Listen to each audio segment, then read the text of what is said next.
राजनीति हो या मीडिया, कर्नाटक चुनाव के नतीजे आने के बाद तो दोनों तरफ जबरदस्त खलबली मच गई है। लेकिन फर्क यहां है कि जो मीडिया का हाल है वो राजनीति से भी ज्यादा गया गुजरा है। जी हां, मैं बात कर रही हूं कर्नाटक में कांग्रेस की प्रचंड जीत हुई है, ये जग जाहिर है। यहां तक कि हमारे प्रधानमंत्री नरेंद्र मोदी तक ने भी कांग्रेस को ट्वीट करते हुए बधाई दी है, इस प्रचंड जीत की बधाई दी है।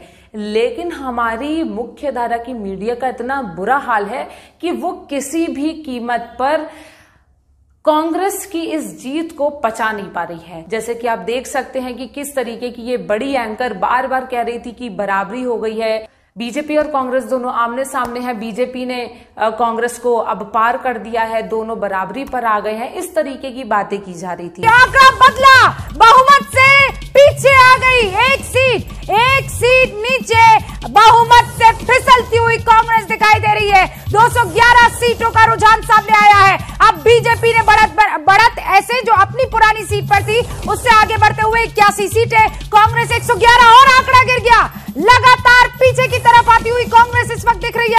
राज्य के इतने बड़े विधानसभा चुनाव में एक बीजेपी की हार को दबाने के लिए, छिपाने के लिए इस हद तक ये मीडिया गिर गई कि उसकी बराबरी में लगातार आप देख सकते हैं किस तरीके से उत्तर प्रदेश के निकाय चुनाव के डेटा रिकॉर्ड्स दिखाए जा रहे थे। क्यों? क्योंकि वहां पे बीजेपी की प्रचंड जीत हो रही थी। लेकिन क्योंकि कर्नाटक में मिली इस बड़ी हार को दबाना है, छुपाना है और कहीं ना कहीं सरकार के सामने दंडवत होना है, तो हमें ऐसे टैक्टिक्स तो खेलने ही पड़ेंगे। और हद तो तब हो गई जब बीजेपी की इस बड़ी हार को छुपाने के लिए ये बड़े बड़े एंकर्स ने जनता को, जिसे हम कह सकते हैं लोकतंत्र का एक अहम हिस्सा, उस जनता को ही दोषी करार दिया। कहीं तो जनता को मुफ्तखोर बोल दिया गया, फ्री बायर्स बोल दिया गया, कर्नाटक के इस पूरे चुनाव को और कांग्रेस को फ्री बायर्स वाला शोरूम बोल दिया गया, जहां हैवी डिस्काउंट क्योंकि कांग्रेस ने दिए हैं, इस वजह से ये जनता खिंची चली आई और कांग्रेस को वोट दे दिया। बेरोजगार युवा है, उसे हर महीने 3000 रुपए मिले और मुफ्त की इन रेवड़ियों ने कांग्रेस पार्टी को बेरोजगार और महिलाओं की पहली पसंद बना दिया। कुल मिला के बीजेपी की इस हार को छिपाने के लिए साम दाम दंड भेद हर चीज अपना ली गई। जनता को जो है मुफ्तखोर बोल दिया गया। ये कहा गया कि अब जनता हाई डिमांडिंग हो गई है, उसको वंदे भारत नहीं, अब वंदे भारत में भी हाईली एडवांस्ड टेक्नोलॉजी चाहिए। अब जनता के स्टैंडर्ड्स काफी हाई हो गए हैं।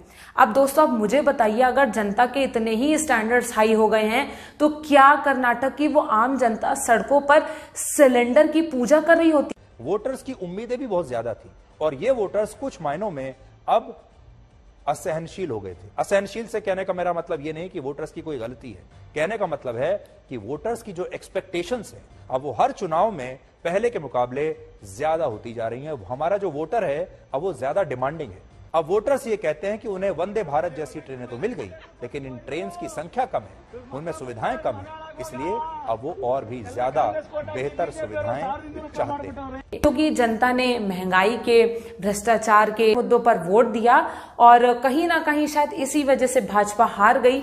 इतनी छोटी सी बात को ये बड़े बड़े एंकर्स इतना तोड़ मरोड़ के मैनिपुलेट करके पेश कर रहे हैं कि कहीं ना कहीं जनता का ब्रेन वॉश होना तय है। दोस्तों, शायद अभी तो आपको मेरी ये बातें गलत लग रही होंगी, लेकिन इस वीडियो में मैं आपको दिखाऊंगी कि किस तरीके से जो हमारी मीडिया है, इतनी बुरी तरीके से हमारी मीडिया का पतन हुआ है, इतना खराब तरीके से हमारी मीडिया अब चुनावों की तस्वीरें जनता के सामने लाती है, सच को छुपाती है, केवल एक पार्टी का समर्थन करने के लिए पूरी की पूरी भारत की जनता को गुमराह करती है।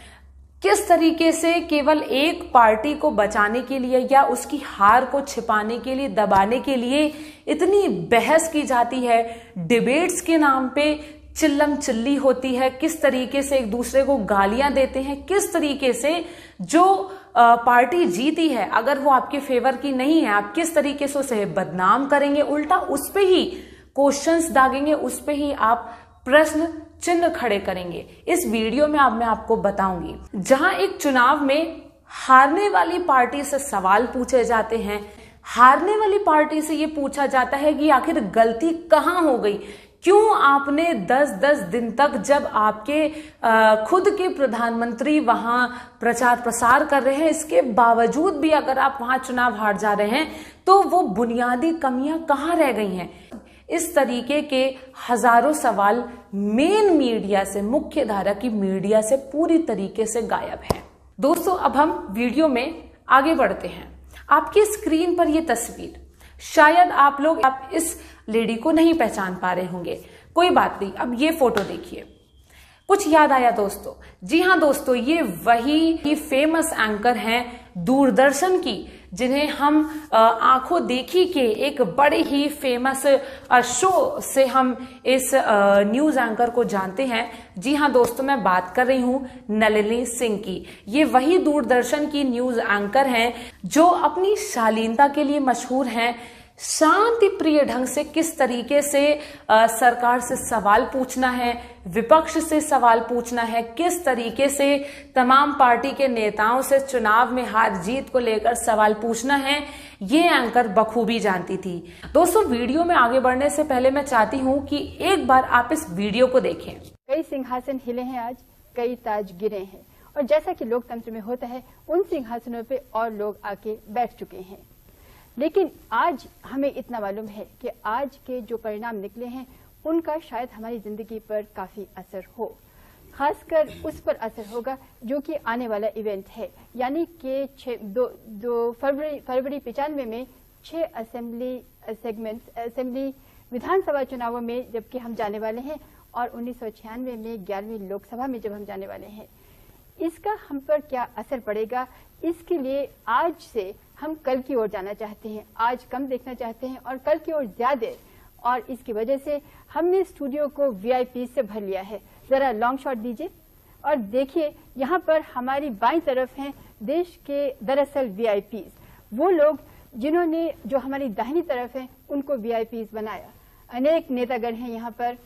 कि इलेक्शंस जो कि हमारे भारत का एक अहम हिस्सा है, इन चुनावों को टीवी पर किस तरीके से दिखाया जाता है, कितना गलत इन चुनावों का विश्लेषण किया जाता है, ब्लैक एंड व्हाइट विश्लेषण के नाम पे किस तरीके से लोगों को गुमराह किया जाता है, लोगों से सच छिपाया जाता है और किसी एक पार्टी को फेवर करने के लिए सच्चाई को कितना तोड़ मरोड़ के पेश किया जाता है। लेकिन दोस्तों, आपने ये वीडियो देखा, कितनी शालीनता से, कितने सभ्य तरीके से, या मैं कहूं एक डिसिप्लिन्ड प्रोफेशनल मैनर में इतनी बड़ी डिबेट कंडक्ट करवाई जा रही है।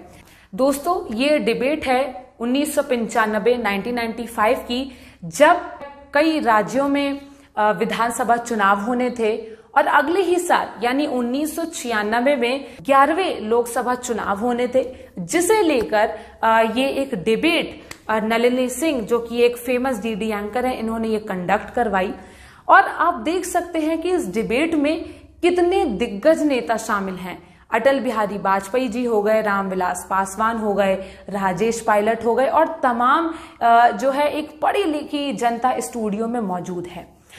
दोस्तों, मैं चाहती हूं आप आगे देखिए कि इस डिबेट की शुरुआत कैसे होती है, किस तरीके से एक हारी हुई पार्टी से सवाल पूछे जाते हैं, किस तरीके से एक हारी हुई पार्टी को सवालों के घेरे में खड़ा किया जाता है। राजेश पायलट जी, आपसे पहला सवाल करें। बहुत बुरा लग रहा है क्या आज? नहीं, सवाल के लिए हमेशा स्वागत है। नहीं, सवाल तो हमारा भी हुआ ही नहीं है। आपको बहुत बुरा लग रहा है जो आपके रिजल्ट आए हैं, काफी आपकी कहिए तो, मैं तो कहने वाली थी पिटाई हुई है। नलिनी सिंह जी, प्रजातंत्र में ये पिटाई और शाबाशी चलती रहती है, कभी पिटाई होती है, कभी शाबाशी चलती है। पर यह जरूर है कि हम लोगों के लिए एक चिंता की और थोड़ा आश्चर्य की बात भी है कि ये दोनों प्रदेश, खासकर कर्नाटक और आंध्र, हमारे गढ़ रहे हैं और हमेशा कांग्रेस बहुत मजबूती से चलती रही है। अब के ना कोई नाराजगी और गुस्सा आया है, वो हमें देखना पड़ेगा किस बात पे हमारे भाई बहन नाराज हुए हैं, क्या उनमें गुस्सा आया है। तो देखा दोस्तों, किस तरीके से प्रोग्राम की जो एंकर हैं नलिनी सिंह ने कितनी सादगी भरे ढंग से हारी हुई पार्टी यानी कांग्रेस, जो कि कर्नाटक और आंध्र प्रदेश में विधानसभा चुनाव हार चुकी थी, कितने सादगीपूर्ण तरीके से कांग्रेस पर सवाल दागे और यहां तक कि कह दिया कि जो है शायद कांग्रेस की पिटाई हो गई है, इतनी बुरी तरीके से कांग्रेस की पिटाई हो गई है। आप इसे किस तरीके से देखते हैं? और इतना ही नहीं, अगर आप इस पूरी वीडियो को देखेंगे, जिसकी लिंक मैं आपको डिस्क्रिप्शन में दे दूंगी, इस पूरी वीडियो में अगर सवाल किसी से पूछे गए हैं, अगर सवालों के घेरे में किसी को खड़ा किया गया है, तो वो है हारी हुई पार्टी यानी कि कांग्रेस। लेकिन आज के समय में आप क्या देख रहे हैं? आज जो हारी हुई पार्टी है, अगर मैं इसी चुनाव की बात करूं, कर्नाटक चुनाव में हारी हुई पार्टी यानी बीजेपी से हमारे एंकर्स ने कितने सवाल पूछ लिए हैं? हमारे एंकर्स ने कितनी बार बीजेपी को सवालों के घेरे में खड़ा किया है? वर्तमान समय की बात करें तो आप तमाम न्यूज डिबेट्स देखते हैं, तमाम न्यूज चैनल्स देखते हैं। आप मेरी केवल एक बात का जवाब दीजिए कि कितने एंकरों ने बीजेपी के वरिष्ठ नेताओं से, प्रवक्ताओं से सवाल पूछे हैं, उनकी नाकामियों पर सवाल खड़े किए हैं कि आखिर क्यों भाजपा इतने प्रचार प्रसार के बावजूद भी इतनी बुरी तरीके से कर्नाटक में पिट गई? किसी एंकर ने यह सवाल नहीं पूछा। खैर, हम बढ़ते हैं आगे।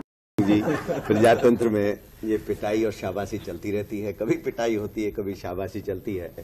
अब के ना कोई नाराजगी और गुस्सा आया है, वो हमें देखना पड़ेगा किस बात पे हमारे भाई बहन नाराज हुए हैं, क्या उनमें गुस्सा आया है। दोस्तों, फर्क यही सामने नजर आ जाता है। राजेश पायलट, जिससे प्रोग्राम की एंकर नलिनी सिंह ने यह कहा कि शायद कांग्रेस की इस चुनाव में पिटाई हो गई है, तो राजेश पायलट, जो कि सचिन पायलट के पिता भी हैं और कांग्रेस के एक वरिष्ठ नेता माने जाते थे, उन्होंने कितना सादगी भरे ढंग से इसका रिप्लाई दिया। उन्होंने साफ तौर पर यह कहा कि पिटाई और शाबाशी तो लोकतंत्र में चलती ही रहती है, चुनावों में चलती ही रहती है।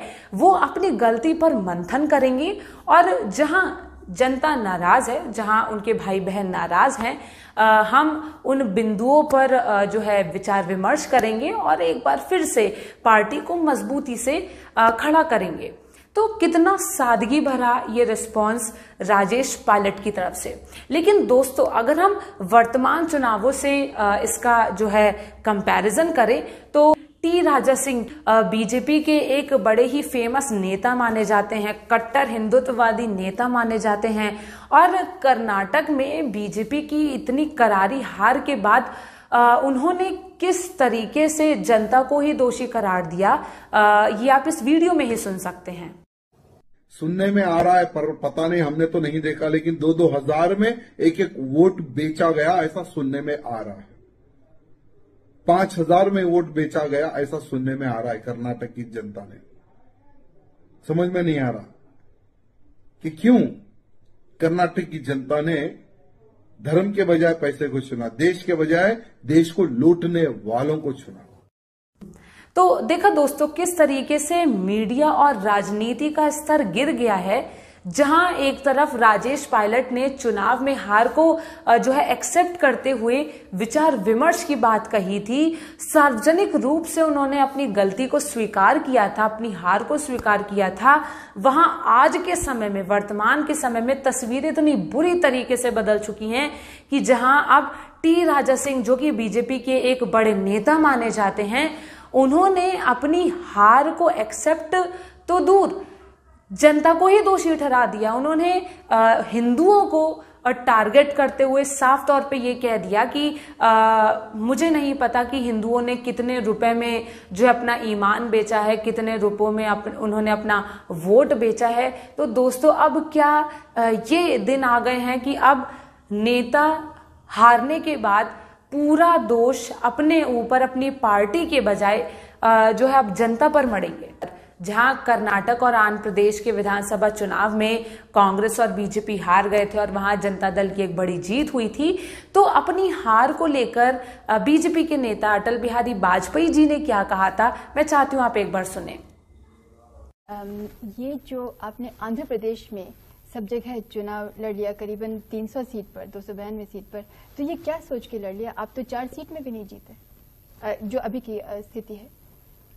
जब हमने अकेले चुनाव लड़ने का फैसला किया तो लोकसभा का आने वाला चुनाव हमारी नजर में था। आंध्र में हम पार्टी के विस्तार के लिए जन समर्थन जुटाने के लिए चुनाव लड़े, लेकिन आंध्र और कर्नाटक के चुनाव परिणामों से ये स्पष्ट है कि लोगों ने परिवर्तन के पक्ष में वोट दिया है और जहां जिस राज्य में उन्हें जो दल सक्षम दिखाई दिया परिवर्तन लाने में, उसका उन्होंने साथ दिया।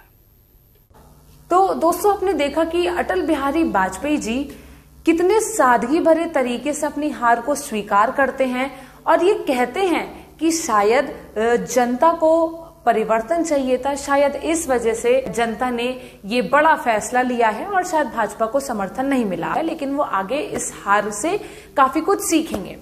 लेकिन आज के समय में दोस्तों आप क्या देखते हैं, अगर हम कर्नाटक चुनाव की ही बात करें तो भाजपा जो कि हार गई है, जो कि हारी हुई पार्टी है, वो खुद को डिफेंड करे ना करे, उनका पूरा डिफेंड करने का काम हमारी मीडिया ही खुद स्वयं अपने हाथों से कर रही है। जी हाँ दोस्तों, मीडिया के बड़े बड़े एंकर आप देख सकते हैं किस तरीके से हारी हुई भाजपा, जो कि जग जाहिर है कि भाजपा की इस बड़ी हार से उसे लोकसभा चुनाव और विधानसभा चुनाव में भी काफी नुकसान हो सकता है, उसके बावजूद भी आप देख सकते हैं कि किस तरीके से ये एंकर्स पुराने रिकॉर्ड्स गिनवाते हैं और भाजपा की जीत को कैसे डिफेंड करते हैं। पहले आप, मैं चाहती हूं कि आप इस वीडियो को देखें। अगले साल जो लोकसभा के चुनाव होंगे उन पर इस कर्नाटक के नतीजों का बहुत असर पड़ेगा। लेकिन क्या ऐसा होता है? आंकड़े क्या कहते हैं? और पीछे भी ऐसा हो चुका है, तब क्या हुआ था? उदाहरण आपको देते हैं। 2019 के लोकसभा चुनाव से पहले 2018 में बीजेपी की 5 राज्यों में जबरदस्त हार हुई, जिनमें 3 राज्य राजस्थान, मध्य प्रदेश और छत्तीसगढ़ में कांग्रेस ने बीजेपी को सीधी टक्कर में हरा दिया था, ठीक वैसे ही जैसे अभी कर्नाटक में हराया। उसके बाद कांग्रेस के नेताओं ने तब भी यह कहना शुरू किया था कि यह हार 2019 के लोकसभा चुनावों में बीजेपी पर भारी पड़ेगी, लेकिन यह बात सही साबित नहीं हुई और 2019 में जब लोकसभा चुनाव हुए तब राजस्थान की 25 में से 25, मध्य प्रदेश की 29 में से 28 और छत्तीसगढ़ की 11 में से 9 सीटें बीजेपी ने जीत ली, जिससे यह पता चलता है कि भारत के वोटर्स राज्य के चुनाव में अलग मुद्दों पर और अलग पार्टी को वोट देते हैं, उनका व्यवहार अलग होता है, और केंद्र के चुनाव में वो अलग मुद्दों पर और अलग पार्टी के लिए वोट करते हैं।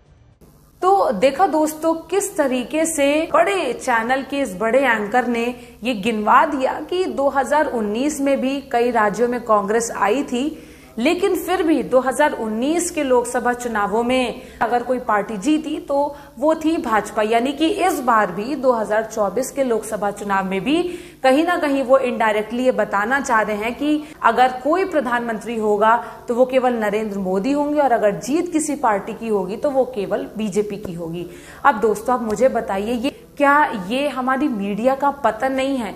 जिस तरीके से अटल बिहारी वाजपेयी जो इतने बड़े नेता थे, उन्होंने अपनी हार को स्वीकार कर लिया, लेकिन हमारी ये मीडिया और हमारी हारी हुई पार्टी यानी कि जो भाजपा है वो अपनी हार मानने के लिए तैयार ही नहीं है। हमारी मीडिया ही खुद पार्टी का चेहरा बनकर उसे डिफेंड करने में लगी हुई है। लगातार भाजपा की गलतियों को ना गिनाते हुए जनता दल या और अन्य पार्टियों में कमियां निकाल रही है, जनता तक में कमी निकाल रही है, जनता को भी जो है मुफ्तखोर और तमाम कई जो है गलत शब्दों का प्रयोग किया गया। तो क्या इतना किसी पार्टी के सामने दंडवत होना क्या सही है?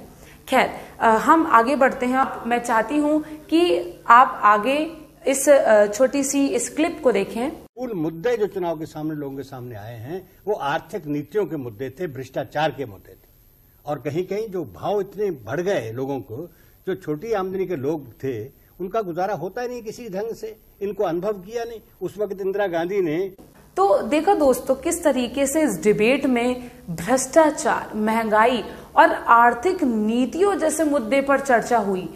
और अगर हम वर्तमान समय की भी बात कर लें तो बीजेपी की हार भी कहीं ना कहीं महंगाई और 40% कमीशन या हम कह सकते हैं भ्रष्टाचार के मुद्दे की वजह से भाजपा को ये करारी हार मिली है। लेकिन क्या किसी एक न्यूज डिबेट में इन मुद्दों को सामने लाया गया? क्या आपने भ्रष्टाचार या महंगाई जैसे शब्द आज की डिबेट्स, आज की न्यूज डिबेट्स में सुने?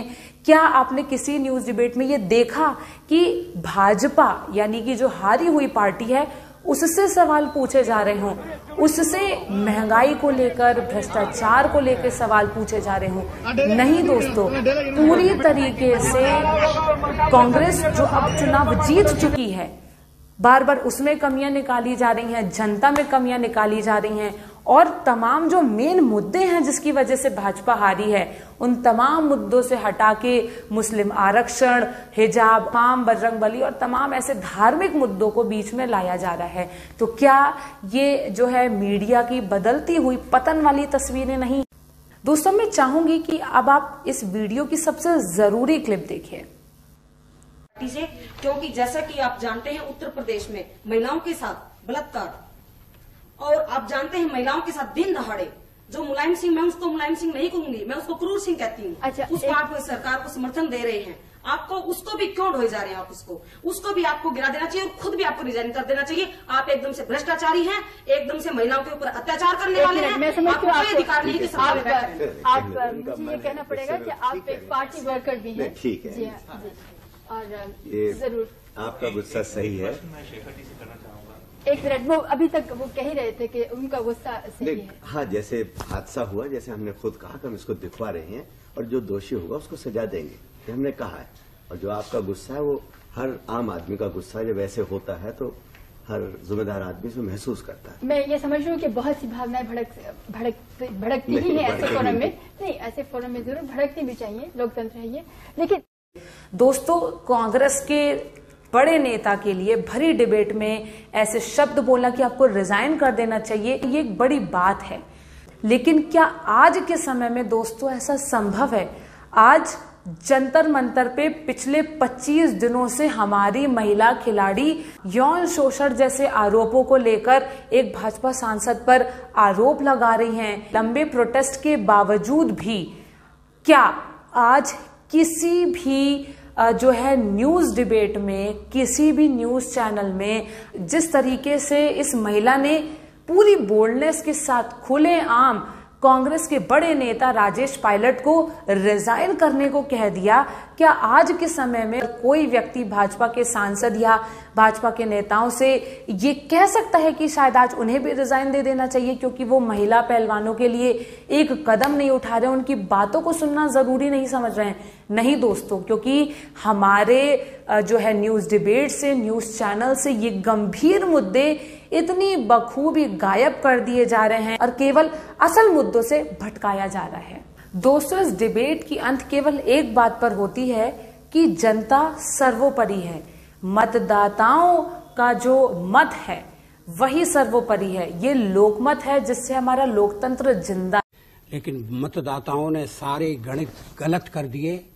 सचमुच में अभी जो चुनाव हुए उनका अगर कोई हीरो है तो वो मतदाता है और उसका अभिनंदन होना चाहिए। और हम आशा करते हैं कि भविष्य में भी मतदाता अपने मताधिकार का इसी तरह से उपयोग करेंगे कि देश में शांतिपूर्ण प्रक्रिया को बल मिले। जरूर। लेकिन अंत में हम समझते हैं कि सबसे जो आप लोगों में से कई लोग जीते हैं, कई हारे हैं, लेकिन एक उम्मीदवार बिल्कुल जीत गया और वो है लोकतंत्र। और हम समझते हैं कि ये जो लोकतंत्र की आज जीत है कि आपने 2 सरकारों। लेकिन आज के वर्तमान समय में किस तरीके से जनता को ही दोषी ठहरा दिया जा रहा है, आपने इन न्यूज चैनलों में, इन न्यूज डिबेट्स में साफ तौर पर देख लिया। किस तरीके से कांग्रेस पार्टी को शोरूम कहा जा रहा है, नफरत के बाजार में मोहब्बत की दुकान खुलने पर कहा जा रहा है कि कांग्रेस की दुकान ही पूरा का पूरा शोरूम है जिसपे हैवी डिस्काउंट दिया गया, जिसकी वजह से जनता यानी कि जो कस्टमर्स है वो डिस्काउंट देखकर जो है कांग्रेस को वोट देने आए। तो इतनी ओछी राजनीति और ये मीडिया हो जाएगी, शायद हम में से कभी किसी ने नहीं सोचा होगा कि आज जनता जिसकी वजह से प्रधानमंत्री है, जिसकी वजह से ये तमाम बड़े बड़े राजनेता हैं, आज उसी जनता को कोसा जा रहा है, उसी जनता को ये बोला जा रहा है कि इस जनता ने अपना ईमान बेच दिया है कुछ रुपयों की वजह से। इसी वजह से शायद आज उन्होंने हिंदुत्व का सपोर्ट नहीं किया, उन्होंने भाजपा का सपोर्ट नहीं किया। जब जनता असल मुद्दों पर वोट देती है, सिलेंडर के महंगे होने पर, बढ़ती महंगाई को लेकर, भ्रष्टाचार को लेकर जब जनता वोट देती है, तो आज उसी जनता को किस तरीके से बेवकूफ और मुफ्तखोर बोला जाता है और किस तरीके से उसी जनता का अपमान किया जाता है, यह आपने साफ तौर पर देख लिया है। तो दोस्तों, मैं आप सभी के लिए ये पुरानी वीडियो केवल इसी वजह से लाई थी क्योंकि कहीं ना कहीं ये समझने की जरूरत है कि किस तरीके से मीडिया ने चुनाव, जो कि एक लोकतंत्र का एक बड़ा अहम हिस्सा माने जाते हैं, ये मीडिया चुनाव के उन नतीजों को, चुनाव की उन तस्वीरों को घंटों घंटों कवरेज करने के बाद भी किस गलत तरीके से जनता के सामने लाती है। लेकिन इन डिबेट्स को अगर आप देखेंगे, कितना शांतिप्रिय ढंग से ये डिबेट्स होती हैं, असल मुद्दों पर बात होती है। महंगाई, भ्रष्टाचार और आर्थिक नीति जैसे ये शब्द कम से कम इन डिबेट्स में हमने सुने, लेकिन अब शायद ये हमारा दुर्भाग्य है कि हमें ऐसी डिबेट्स अब सुनने को नहीं मिलती हैं, चुनाव के ऐसे विश्लेषण हमें देखने को नहीं मिलते हैं।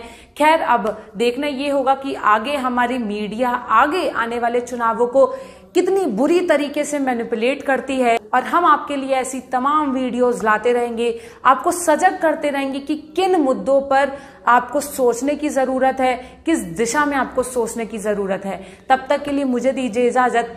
धन्यवाद।